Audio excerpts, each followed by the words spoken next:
രാമ എന്നൊക്കെ പറയുന്ന ആ ഒരു സ്റ്റൈലൊക്കെ കൊണ്ടുവന്ന് അല്ല കുറെ സംഭവങ്ങൾ ഞാൻ പുതുമയോട് കൊണ്ടുവന്നിട്ടുണ്ടെന്ന് അത് പലരും പിൻകാലത്ത് അതെല്ലാം ഏറ്റെടുത്തിട്ടുണ്ട്. പക്ഷെ അന്നെന്നൊക്കെ പറഞ്ഞാൽ നമുക്കിപ്പോ പെട്ടെന്ന് ഒരു കാലഘട്ടത്തിൽ ഭയങ്കര ആവേശമായിരുന്നു മിമിക്രി എന്ന് പറഞ്ഞത്. ഇപ്പൊ ഒരു ഇന്റർവ്യൂ കണ്ടാൽ ഒരു SSLC പരീക്ഷയ്ക്ക് അന്നൊക്കെ റേഡിയോ ഡിപ്പെൻഡ് ചെയ്യുന്നതല്ല. ടെലിവിഷൻ എന്ന് പറയുന്ന സംഭവം ഞാൻ കാണുന്നത് ഞാനൊരു കൽക്കട്ട മലയാളി അസോസിയേഷന്റെ ഒരു പ്രോഗ്രാമിന് വേണ്ടി കൽക്കട്ടയിൽ ചെല്ലുമ്പോൾ 5 മണിക്കെങ്ങാണ്ട് ഓൺ ചെയ്യുമ്പോൾ കുറച്ച് സമയം അരമണിക്കൂറത്തേക്ക് അവിടെ വെയിറ്റ് ചെയ്തിരിക്കുക ഞങ്ങൾ ഇത് കാണാം, ടെലിവിഷൻ കാണാൻ വേണ്ടി. അതിന് മുമ്പ് എക്സിബിഷനിൽ എന്തോ കിട്ടണം. അങ്ങനെയുള്ള ഒരു കാലഘട്ടമാണ് ഞാൻ പറയുന്നത്. ഇപ്പൊ പിള്ളേർ ഫ്ലൈറ്റിലും അതിലെല്ലാം പോകുമ്പോൾ ഞാനന്ന് കാളവണ്ടിയിലും സൈക്കിൾ റിക്ഷയിലും തോണിയിലും വള്ളത്തിലൊക്കെ പോയാണ് ഓരോ ഗ്രാമങ്ങളിലൊക്കെ പോയി മിമിക്രി അവതരിപ്പിച്ചിട്ടുള്ളത്. പക്ഷെ ആ കാലഘട്ടത്തിലും ഞാനിപ്പോ റേഡിയോയിൽ കൂടെ ഒരു SSLC പരീക്ഷയ്ക്ക് 1ാം സ്ഥാനം നേടിയ ഒരു കുട്ടിയുടെ ഇന്റർവ്യൂ കേൾക്കുമ്പോൾ എന്തുകൊണ്ട് ഏറ്റവും കുറവ് മാർക്ക് മേടിച്ച് പരാജയപ്പെട്ട ഒരുത്തിന്റെ ഇന്റർവ്യൂ ചെയ്തുകൂടെ? അപ്പൊ അതിന് തമ്മിലുള്ള താരതമ്യം ടക്കെന്നുണ്ടാക്കുക.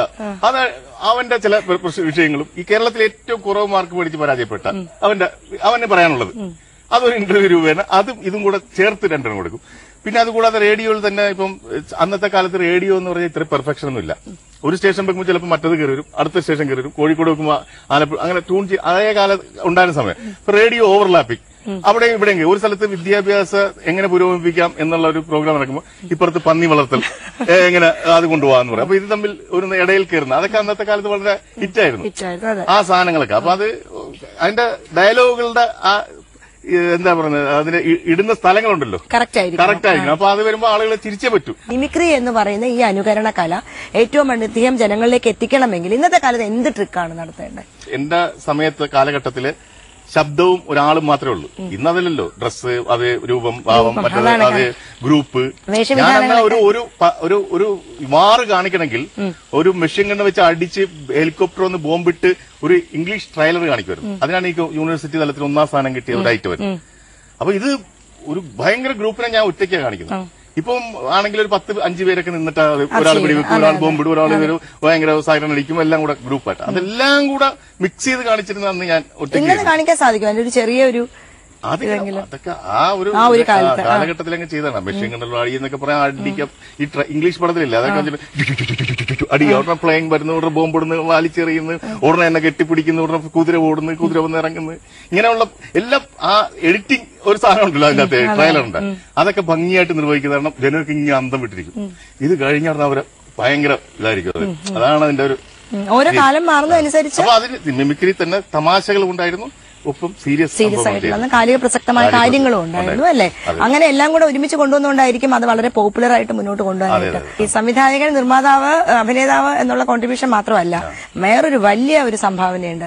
അതായത് അനശ്വര നടൻ ജയൻ, അദ്ദേഹത്തിന്റെ രൂപമൊക്കെ നമ്മുടെയൊക്കെ മനസ്സിൽ പതിഞ്ഞിട്ടാണ്.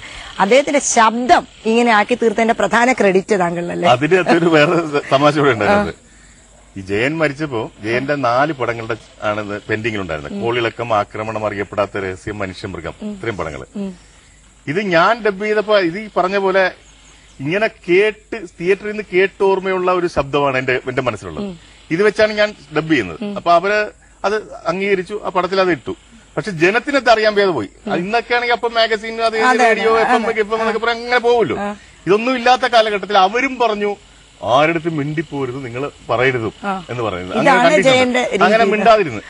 ഇത് പിൽക്കാലത്താണ് അറിയുന്നത്. പക്ഷെ ഈ ശബ്ദം എന്റെ ശബ്ദം അദ്ദേഹത്തിന്റെ ആണെന്ന് പറയും. ഞാൻ ചെയ്തപ്പോൾ കുറച്ച് ഏറ്റക്കുറച്ചിലൊക്കെ ഉണ്ടായിട്ടുണ്ട്. ചില സ്ഥലത്ത് ഒരു മുഴക്കം, ചില സ്ഥലത്ത് നീട്ടിലും കുറുക്കലൊക്കെ വന്ന് അതിനെ കയറി പിള്ളേരെല്ലാം കൂടെ കയറി പിടിച്ചു.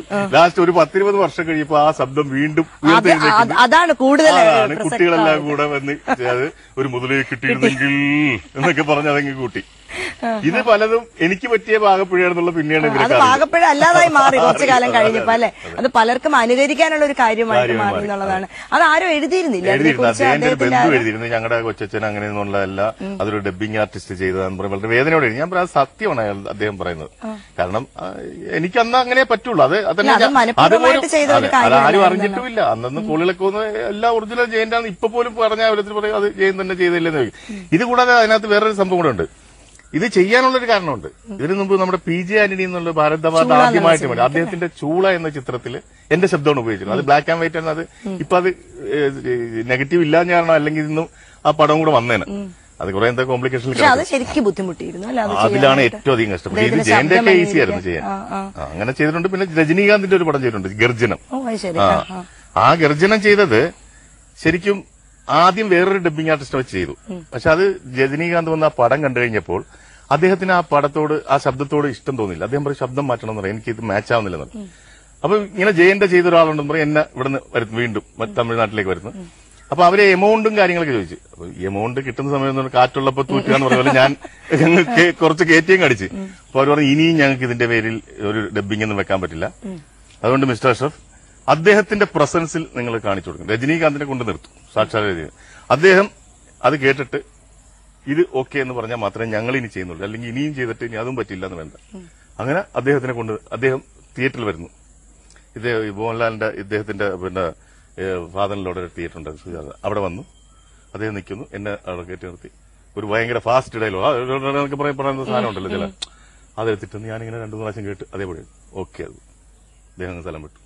അത് ഞാനാ ചെയ്തത്. അങ്ങനെ ഈ ജയന്റെ കാര്യം പറയുകയാണെങ്കിൽ അദ്ദേഹത്തിന്റെ അടുത്തും ഒരു കടമുണ്ടായിരുന്നു, അദ്ദേഹത്തിന് ഒരു കടമുണ്ടായിരുന്നു.